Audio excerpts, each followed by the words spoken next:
going on with that? How about now? Hopefully you can hear me better. Phew, it's getting a little bit hot around here. Hang on a second. That L8, that's a blackberry flavored one. Woo, that's pretty good now. It's bottled in Winchester, Kentucky. Oh, yeah. So, over the past several days, beginning sometime last week, we've had an absolute onslaught of stupidity coming out of the Trump administration and Florida and Texas and all kinds of stuff like that. And I don't know. I mean, it's just constant harassment against trans people, against freedom of thought, against everything. And I'm still livid about what happened to my friend Janelle Mara, a commander in the United States Navy who was a surgeon and a family and sports medicine doctor in the Navy, kicked out, or let's see, fired from her positions within the Navy by Pete Hegseth, the person who believes the 19th Amendment should be rescinded, the person who has some kind of fetish for trans people. So, anyway, he sent a tweet out after Libs of TikTok pointed it out to him saying, we're going to update the pronouns now. She, her, fired. As if it's some kind of joke. But this administration is good about jokes. They're really good about the jokes, folks. They really take it to an extreme. And the thing is, though, they always kind of use a joke as a way to lead into where they want to go next. And that's what's going on right now. So people, they lead into it. They lean into these jokes. And basically it's throwing stuff at the wall and seeing if you'll laugh about it, and make a lot of commentary about it on the right and on the left, and the left to complain about it and the right to complain about the left complaining about it. That's the whole idea, to get it out there as a conversation piece. Sometime last week, the Department of Justice, we heard from various sources, numerous sources actually, or several, I should say, probably more accurately. We heard from several sources that the DOJ was looking at ways to roll back, or at least stop transgender people from owning weapons, from buying guns. Look, guns aren't the problem. Guns have never been the problem. It's the people behind the gun that's the problem. Access to weapons is definitely an issue, but in this country, you're not ever going to roll that back or abridge it in any way. It will not happen. You're wasting your time if you think you can push in some way to regulate weapons in this country and guns in this country. It's just there are more guns in this country than there are people in this country. You are not going to stop it. So stop with that already. Stop making that a big deal.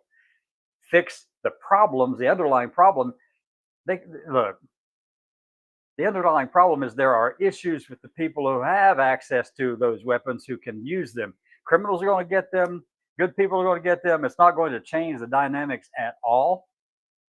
But to take it away from a trans person to deliberately say that, one thing is I really do think it's unconstitutional for them to say such a thing, or even to pursue such a thought. But the idea is they're throwing this stuff out there to see what we will react to.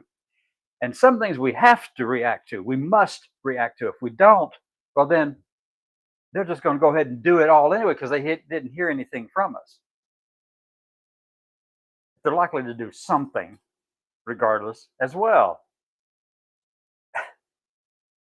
The firing of Janelle Mara, absolutely horrendous, disgusting. This person is far more qualified than anyone I know a lot of people in the military who are trans. I know a lot of people, who were in the military. I know a lot of people in the military, a lot of veterans around the country. I know these things. I know what's going on with them. They are good, solid Americans. And then you got Florida. Florida just needs a big hug, y'all. Can we go down and give them a big Kentucky hug, like a Hatfield McCoy feud hug? Can we do that? Go down there and give them a hug and say, Dr. Ladapo, I know you're a big proponent of parents' rights and all that kind of stuff and parental rights. I know that. I get it. I understand that. To a certain degree, I agree with that, except for when you're talking about stopping vaccine mandates for our children. But you're saying you don't want to get in the way between the parents and the child and their doctors who know best because it's a parental rights thing. Because they need to be able to make decisions that affect the health care of their family and their teens and whomever in that house. It's their responsibility. It's their obligation to stand up for those things. And you don't want to get in the way, do you, Dr. Ladapo?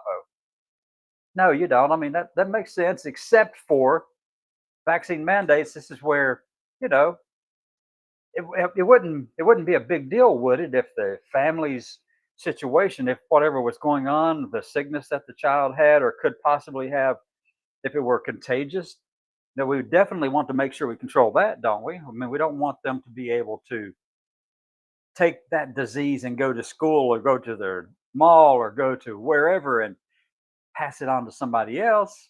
Do we? We don't want that, do we?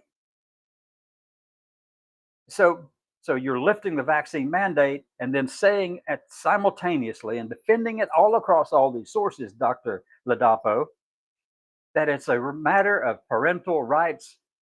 They need to be able to do it. They have parental autonomy to make decisions regarding the health care of their children and their families, right? I mean, yeah, I mean, it's not like we have diseases that are communicable or anything, right? Isn't that what we're dealing with here? Would you want your child to go to school and pick up measles from another child because neither of the two children are vaccinated?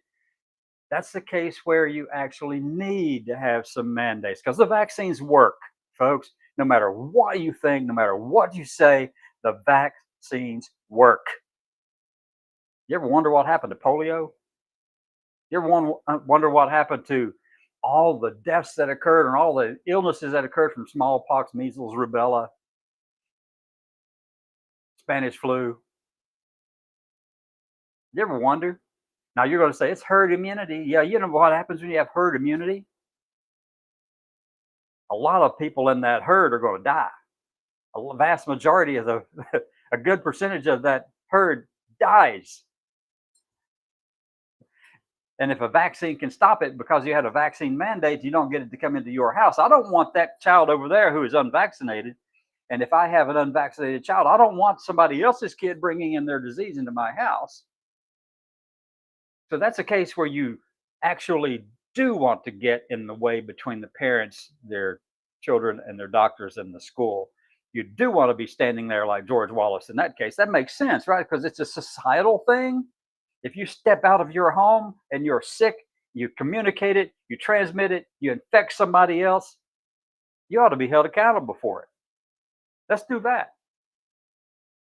If you're going to make these things so that it's a parental choice over vaccinations, particularly vaccinations implied by the very word that the thing that they're working against is an infectious disease, right? If you don't get your child vaccinated because you are standing on parental rights and you let your child go to school and that child infects another unvaccinated child, I think you ought to be fined and sued over it. Let's do that.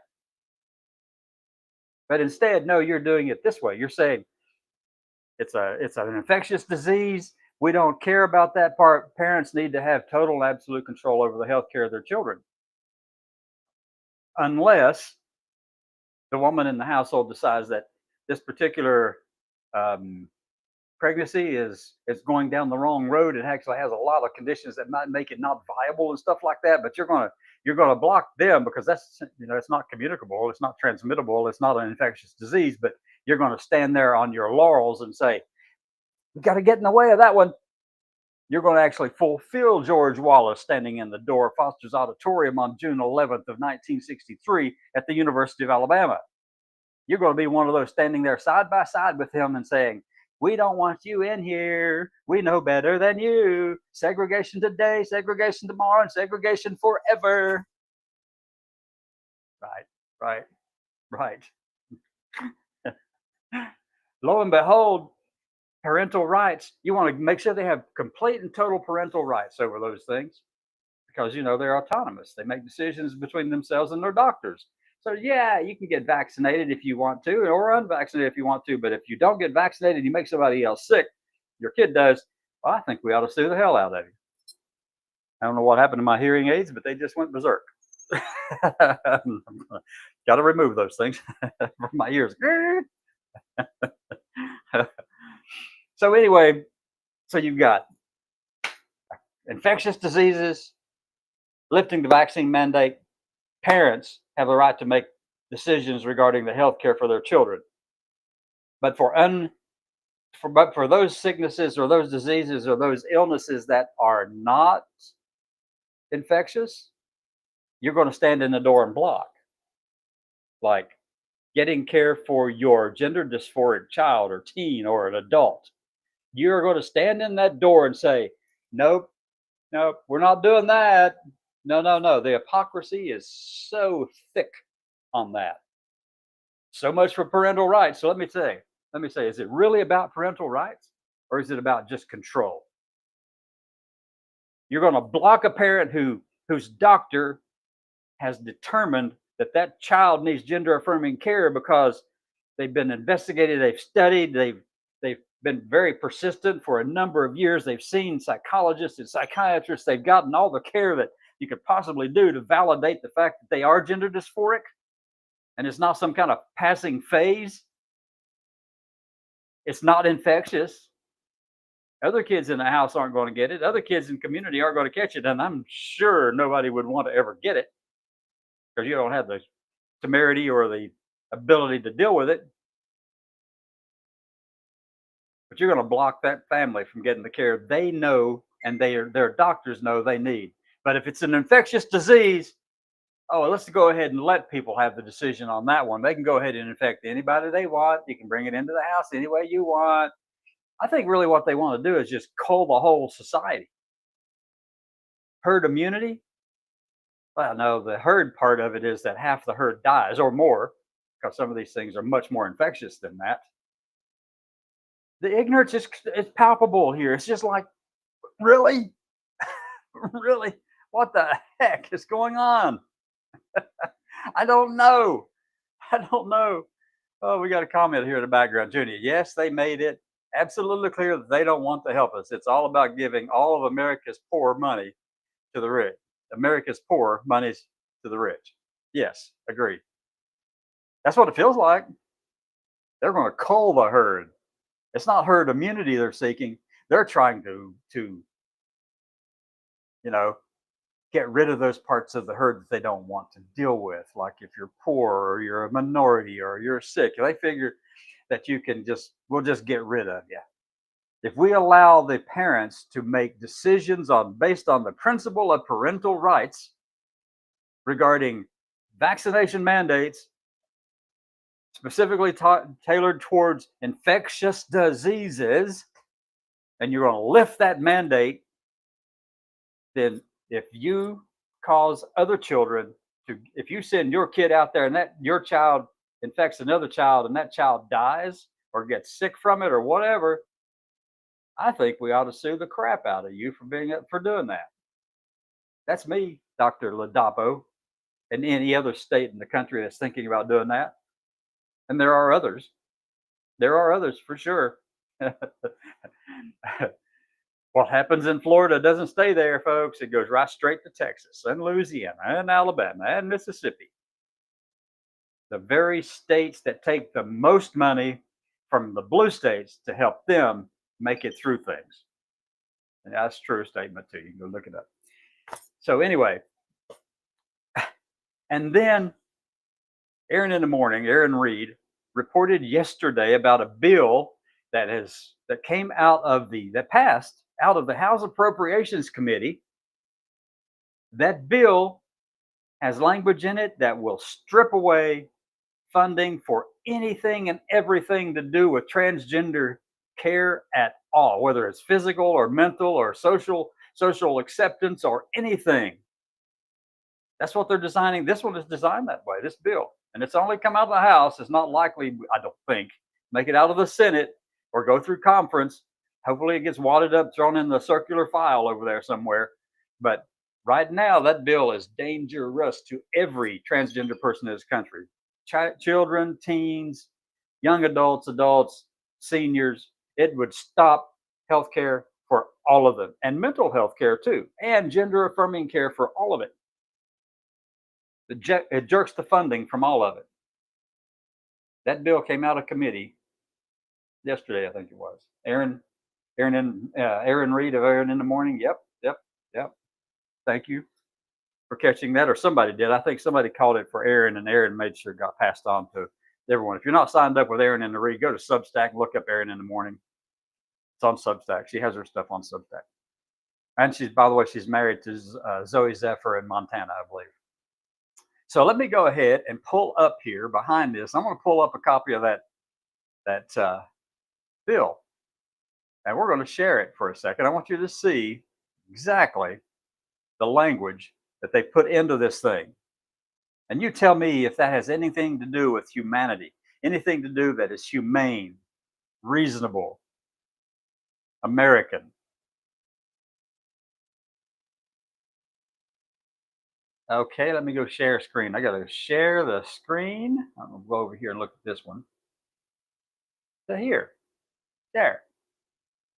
Here you go. Here you go, folks. This is that bill. Let me see what page I'm on. I'm on page 122. So at the top of this bill, let's find out what the title of this thing is so you know what we're talking about. Came out of was it yesterday, maybe last week? Anyway, year ending September 30th, 2026. This is what it says. Making appropriations for the department. This is making appropriations for the Department of Labor, Health and Human Services, Education, and related agencies for the fiscal year ending September 6th and for other purposes. They're putting all those little golden goose bumps in this thing, just whatever. All right, now let's scroll back down to page 122. We'll go down to the bottom of the page. We'll go way down through here, find 122. Da-da-da-da. There we go. La-da-da-da. All right, we're on page 122 right now. Let's skip down to here. None of the funds, repayment for any of the federal assistance received by an entity. All right. Established board member overseas contracts. Okay, I'm going on down. I'm looking for a specific one, a specific section. And I don't know the number on this thing. 141, implement ministry. Okay, here's one that we need. Well, let's just start right here, section 241. Okay. Let me see if I can increase the size for everyone. I'll make it so that you can see it. 241. None of the funds made available by this act may be used to implement, administer, or enforce Executive Order 14076, protecting access to reproductive health care services, or Executive Order 14079, securing access to reproductive and other healthcare services. And obviously, those executive orders were under President Biden. In other words, the hell with those executive orders. This act strips all the funding for them anyway. So it's moving from Florida to the state, the federal government, all this kind of stuff. It just gets worse. Section 242. None of the funds may be made available by this act or provided under previous or subsequent appropriations act of the Department of Health and Human Services, or provided from any account in the Treasury of the United States derived by the collection of fees available, blah, blah, blah, blah, may be used to enforce the final rule entitled Medicare and Medicaid Programs, Policy, Regulatory Changes to the Omnibus, whatever, Staff Vaccination Requirements. That's basically saying we're not going to enforce vaccination requirements across the federal government. None of the funds shall be, okay, let me read this one. None of the funds may, this is 243. This is the one that's important to the trans community and LGBT community, the entire community. None of the funds made available by this act may be used to implement, administer, or enforce Executive Order 13988, entitled Preventing and Combating Discrimination Based on Gender Identity or Sexual Orientation at All. We've been trying to warn you for years now. I made a big noise about all of this, and actually it pissed so many people off. They said, we don't want you in our little nonprofits anymore. I tried to tell them what was going on. They kicked me out. Not a single one has reached out to say anything about that. And they know I'm right. And they still, anyway, that's another problem altogether. Published by the Executive Office of President, January 2025 or January 25 of 2021, and the regulation. Okay, Section 248.4. None of the funds made available by this act. Let me just highlight this one. May be used for any social, psychological, behavioral, or intervention performed for the purpose of changing the body of an individual, including by disrupting the body's development. Let me go on down here. Inhibiting, I don't think I can pick it up and go on with it. Inhibiting its natural functions or modifying its appearance to no longer correspond with the individual's biological sex. Yeah. Notice anything in there about anyone other than everyone? I mean, this covers all the territory, folks. They are stopping care for everyone in every situation who has any expression of gender dysphoria or any sense of it or not matching with their bodies, because these people think they know best. Basically, what they're saying is, we're Daltonists, and I dare you to challenge us on this. You know what I mean by Daltonist? A Daltonist is someone who still adheres to the 1803 model of the atom, the billiard ball model. That's why I call them Daltonists. They think that they're basically saying that the atomic model of the atom is just a billiard ball and it's not reducible any further than that. We're not going to explore it any further than that. We're stopping all the research involved with all of that. We want to go back there and get rid of everybody else who said otherwise. But it's the billiard ball model. This is the Daltonist view of the world. So, may not be used for any social, psychological, behavioral intervention for the purposes of intentionally changing the body of an individual. Does that sound like decent Christian human beings to you writing stuff like this? No. To me, it sounds like people who use their Christianity or their faith to justify their ignorance, their stupidity. All right, let me go on down to the next one. Section 245. None of the funds made available by this act may be used to issue or implement any final rule.